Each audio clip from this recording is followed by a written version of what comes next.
Chapter 8. We commonly say, in the trade, that the most dangerous animal in a zoo is man. In a general way, we mean how our species' excessive predatoriness has made the entire planet our prey. More specifically, we have in mind the people who feed fishhooks to the otters, razors to the bears, apples with nails in them to the elephants, and hardware variations on the theme. Ballpoint pens, paper clips, safety pins, rubber bands, combs, coffee spoons, horseshoes, pieces of broken glass, rings, brooches, and other jewelry. And not just cheap plastic bangles, gold wedding bands too. Drinking straws, plastic cutlery, ping pong balls, tennis balls, and so on. The obituary of zoo animals that have died from being fed foreign bodies would include gorillas, bison, storks, rays, ostriches, seals, sea lions, big cats, bears, camels, elephants, monkeys, and most every variety of deer, ruminant, and songbird. Among zookeepers, Goliath's death is famous. He was a bull elephant, seal, a great big venerable beast of 2 tons, star of his European zoo. Loved by all visitors, he died of internal bleeding after someone fed him a broken beer bottle. The cruelty is often more active and direct. The literature contains reports on the many torments inflicted upon zoo animals, a shoebill dying of shock after having its beak smashed with a hammer, a moose stag losing its beard, along with a strip of flesh the size of an index finger to a visitor's knife. This same moose was poisoned 6 months later. A monkey's arm broken after reaching out for proffered nuts, a deer's antlers attacked with a hacksaw, a zebra stabbed with a sword, and other assaults on other animals, with walking sticks, umbrellas, hairpins, knitting needles, scissors, and whatnot, often with an aim to taking an eye out or to injure sexual parts. Animals are also poisoned, and there are incidences of even more bizarre. Onantists breaking a sweat on monkeys, ponies, birds, and religious freak who cut a snake's head off, a deranged man who took to urinating in an elk's mouth. At Pondicherry, we were relatively fortunate. We were spared the sadists who plied European and American zoos. Nonetheless, our golden adieu vanished stolen by someone who ate it. Father suspected, anyway. Various birds, pheasants, peacocks, macaws, lost feathers to people greedy for their beauty. We caught a man with a knife climbing into the pen for mouse deer. He said he was going to punish evil Ravana, who in the Romania took the form of a deer when he was kidnapped Sita, the Rama's consort. Another man was nabbed in the process of stealing a cobra. He was a snake charmer whose own snake had died. Both were saved, the cobra from a life of servitude and bad music, and the man from a poisonable death bite. We had to deal on occasion with stone throwers who found the animals too placid and wanted a reaction. And we had a lady whose sari was caught by a lion. She spun like a yo-yo, choosing mortal embarrassment over mortal end. The thing was, it wasn't even an accident. She had leaned over, thrust her hand in the cage, and waved the end of her sari in the lion's face. With what intent, we never figured out. She was not injured. There were many fascinated men who came to her assistance. Her flustered explanation to father was, "Who ever heard of a lion eating a cotton sari? I thought lions were carnivores." Our worst troublemakers were the visitors who gave food to the animals. Despite our vigilance, Dr. Attal, the zoo veterinarian, could tell by the number of animals with digestive disturbances, which had been the busy day at the zoo. He called tidbititis, this case of enteritis or gastritis due to too many carbohydrates, especially sugar. Sometimes we wish people had stuck to sweets.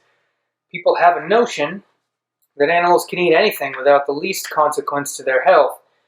Not so. One of our sloth bears became seriously ill with severe hemorrhagic enteritis after being given fish that had gone putrid by a man who was convinced he was doing a good deed. Just beyond the ticket booth, Father had painted on the wall in bright red letters the question, "Do you know which is the most dangerous animal in the zoo?" An arrow pointed to a small curtain. There were so many eager, curious hands that pulled at the curtain that we had to replace it regularly. Behind it was a mirror. But I learned at my expense that Father believed there was another animal even more dangerous than us, and one that was extremely common too, found on every continent in every habitat, the redoubtable species Animalis anthropomorphicus. The animal is seen through human eyes. We've all met one, perhaps even own one. It is an animal that is cute, friendly, loving, devoted, merry, understanding. These animals lie in ambush in every toy store and children's zoo. Countless stories are told of them. They are the pendants of those vicious, bloodthirsty, depraved animals that inflame the ire of the maniacs I had just mentioned, who vent their spite on them with walking sticks and umbrellas. In both cases, we look at an animal and see a mirror. The obsession with putting ourselves at the center of everything is the bane not only of theologians, but also of zoologists. I learned the lesson that an animal is an animal, especially and practically removed from us, twice. Once with Father, and once with Richard Parker. It was a Sunday morning. I was quietly playing on my own. Father called out, "Children, come here." Something was wrong. His tone of voice set off a small alarm bell in my head. I quickly reviewed my conscience. It was clear. Robbie must be in trouble again. I wonder what he had done this time. I walked into my living room. Mother was there. That was unusual. The disciplining of children, like the tending of animals, was generally left to Father. Robbie walked in last, guilt-ridden all over his criminal face. "Robbie, Piscine, I have a very important lesson for you today." "Oh, really? Is this necessary?" interrupted Mother. Her face was flushed. I swallowed. If Mother, normally so unruffled, so calm, was worried, even upset, it meant we were in serious trouble. I exchanged glances with Robbie. "Yes, it is," said Father, annoyed. "It may very well save their lives." Save our lives? It was no longer a small alarm bell that was ringing in my head. They were big bells now, like the ones we heard from Sacred Heart of Jesus Church, not far from the zoo. "But Piscine, he's only 8, Mother insisted. "He's the one that worries me most." "I'm innocent," I burst out. "It's Robbie's fault, whatever it is, he did it." "What?" said Robbie. "I haven't done anything wrong." He gave me the evil eye. "Shush," said Father, raising his hand. He was looking at Mother. "Gita, you've seen Piscine. He's at that age when boys run around and poke their noses everywhere." "Me? A run-arounder? An everywhere nose poker? Not so, not so." "Defend me, Mother, defend me," I implored in my heart. But she only sighed and nodded, a signal that the terrible business could proceed. "Come with me," said Father. We set out like prisoners, off to their execution. We left the house, went through the gate, entered the zoo. It was early, and the zoo hadn't opened yet to the public. Animal keepers and groundskeepers were going about their work. I noticed Sitaram, who oversaw the orangutans, my favorite keeper. He paused to watch us go by. We passed birds, bears, apes, monkeys, ungulates, the terrarium house, the rhinos, the elephants, the giraffes. We came to the big cats, our tigers, lions, and leopards. Babu, their keeper, was waiting for us. He went round, down the path, and he unlocked the door to the cat house, which was at the center of a moated island. We entered. It was a vast and dim cement cavern, circular in shape, warm and humid, and smelling of cat urine. All around were great big cages divided up by thick, great iron bars. A yellowish light filtered down from the skylights. Through the cage exits, we could see the vegetation of the surrounding island, flooded with sunlight. The cages were empty, save one. Mashisha, our Bengal tiger patriarch, a lanky, hulking beast of 550 pounds, had been detained. As soon as we stepped in, he loped up to the bars of his cage and set off a full-throated snarl, ears flat against his skull and round eyes fixed on Babu. The sound was so loud and fierce it seemed to shake the whole cat house. My knees started quaking. I got close to Mother. She was trembling, too.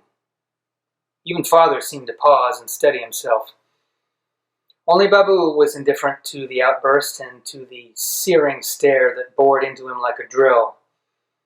He had a tested trust in the iron bars. Mahisha started pacing to and fro against the limits of the cage. Father turned to us. "What animal is this?" He bellowed above Mahisha's snarling. "It's a tiger," Ravi and I answered in unison, obediently pointing out the blindingly obvious. "Are tigers dangerous?" "Tigers are very dangerous." "Yes, Father, tigers are very dangerous." "Tigers are very dangerous," Father shouted. "I want you to understand that you never, under any circumstances, to touch a tiger, to pet a tiger, to put your hands through the bars of a cage, even to get close to a cage. Is that clear, Ravi?" Ravi nodded vigorously. "Piscine?" I nodded even more vigorously. He kept his eyes on me. I nodded so hard I'm surprised my neck didn't snap and my head fall to the floor. I would like to say, in my own defense, that though I may have anthropomorphized the animals till they spoke fluent English, the pheasants complaining in uppity British accents of their tea being cold and the baboons planning their bank robbery getaway in the flat, menacing tones of American gangsters, the fancy was always conscious. I quite deliberately dressed wild animals in tame costumes of my imagination, but I never deluded myself as to the real nature of my playmates. My poking nose had more sense than that. I don't know where Father got the idea that his youngest son was itching to step into a cage with a ferocious carnivore. But whatever the strange worry came from, and Father was a worrier, he was clearly determined to rid himself of that very morning. "I'm going to show you how dangerous tigers are," he continued. "I want you to remember this lesson for the rest of your lives." He turned to Babu and nodded. Babu left. Mahisha's eyes followed him and did not move from the door he disappeared through. He returned a few seconds later, carrying a goat with its legs tied. Mother gripped me from behind. Mahisha's snarl turned into a growl deep in his throat. Babu unlocked, opened, entered, closed, and locked the cage next to the tiger's cage. Bars and trapdoor separated the two. Immediately, Mahisha was up against the dividing bars, pawing them. To his growling, he now added explosive, arrested woofs. Babu placed the goat on the floor. Its flanks were heaving violently. Its tongue hung from its mouth, and its eyes were spinning orbs. He untied its legs. The goat got to its feet. Babu exited the cage in the same careful way he had entered it. The cage had 2 floors, one level with us, the other at the back, higher by about 3 feet, that led outside to the island. The goat scrambled to this second level. Mahisha, now unconcerned with Babu, paralleled the move in his cage in a fluid, effortless motion. He crouched and lay still, his slowly moving tail the only sign of tension. Babu stepped up to the trap door between the cages and started pulling it open. In anticipation of satisfaction, Mahisha fell silent. I heard two things at that moment. Father saying, "Never forget this lesson," as he looked on grimly, and the bleating of the goat. It must have been bleeding all along, only we couldn't hear it before. I could feel Mother's hand pressed against my pounding heart. The trap door resisted with sharp cries. Mahisha was beside himself. He looked as if he were about to burst through the bars. He seemed to hesitate between staying where he was, at the place where his prey was closest but most certainly out of reach, and moving to the ground level, further away but where the trap door was located. He raised himself and started snarling again. The goat started to jump. It jumped to amazing heights. I had no idea a goat could jump so high. But the back of the cage was a high and smooth cement wall. With a sudden ease, the trapdoor slid open. Silence fell again, except for the bleating and the click-click of the goat's hooves against the floor. A streak of black and orange flowed from one cage to the next. Normally, the big cats were not given food 1 day a week to stimulate conditions in the wild. We found out later that Father had ordered that Mahisha not be fed for 3 days. I don't know if I saw blood before turning into Mother's arms or if I daubed it on later, but in my memory it was a big brush. But I heard it was enough to scare the living vegetarian daylights out of me. Mother bundled us out. We were in hysterics. She was incensed. "How could you, Santosh? They're children. They'll be scarred for the rest of their lives." Her voice was hot and tremulous. I could see she had tears in her eyes. I felt better. "Gita, my bird, it was for their sake. What if Basine had stuck his hand through the bars of the cage one day to touch that pretty orange fur? Better a goat than him, no?" His voice was soft, nearly a whisper. He looked contrite. He never called her my bird in front of us. We were huddled around her. He joined us, but the lesson was not over, though it was gentler after that. Father led us to the lions and leopards. Once there was a madman in Australia who was a black belt in karate. He wanted to prove himself against the lions. He lost. Badly. The keepers found only half of his body in the morning. Yes, Father. The Himalayan bears and the sloth bears. One strike of the claws from these cuddly creatures and your innards will be scooped out and splattered all over the ground. Yes, Father. The hippos. With those soft, flabby mouths of theirs, they'll crush your body to a bloody pulp. On land, they can outrun you. Yes, Father. The hyenas, strongest jaws in nature. Don't think that they're cowardly or that they only eat carrion. They're not, and they don't. They'll start eating you while you're still alive.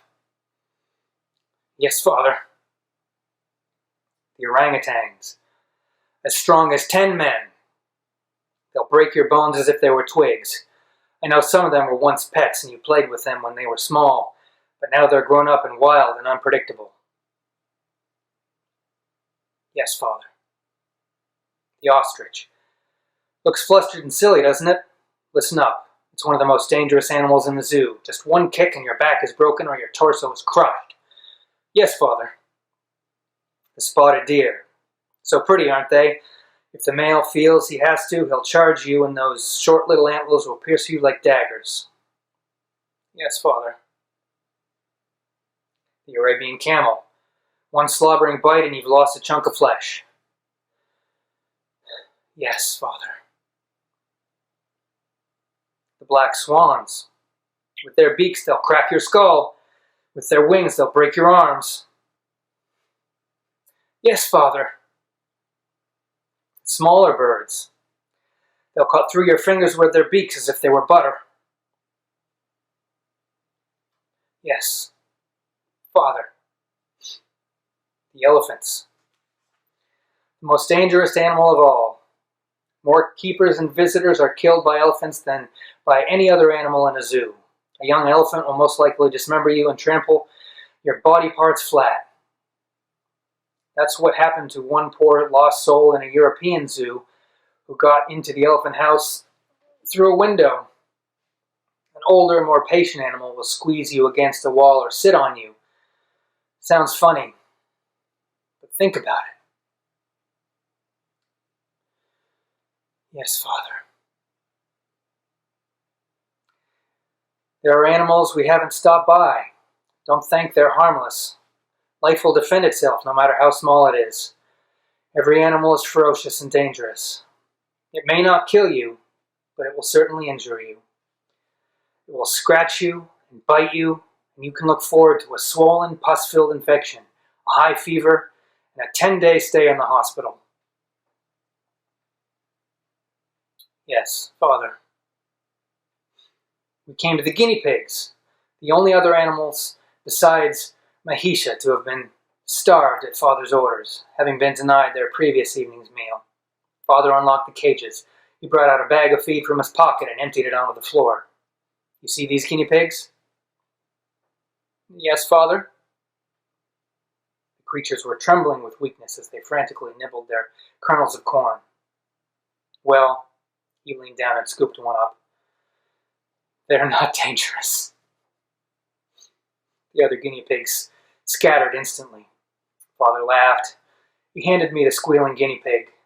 He meant to end on a light note. The guinea pig rested in my arms tensely. It was a young one. I went to the cage and carefully lowered it to the floor. He rushed it to its mother's side. The only reason these guinea pigs weren't dangerous, didn't draw blood with their teeth and claws, was that they were practically domesticated. Otherwise, to grab a wild guinea pig with your bare hands would be like taking hold of a knife by the blade. The lesson was over. Ravi and I skulked and gave Father a cold shoulder. For a week, Mother ignored him too. When I went by the rhinoceros pit, I fancied the rhinoceros' heads were hung low with sadness over the loss of one of their dear companions. But what do you do when you love your father? Life goes on and you don't touch tigers, except that now, for having accused Ravi of an unspecified crime he hadn't committed, I was as good as dead. In years subsequent, when he was in the mood to terrorize me, he would whisper to me, "You just wait till you're alone. You're the next goat."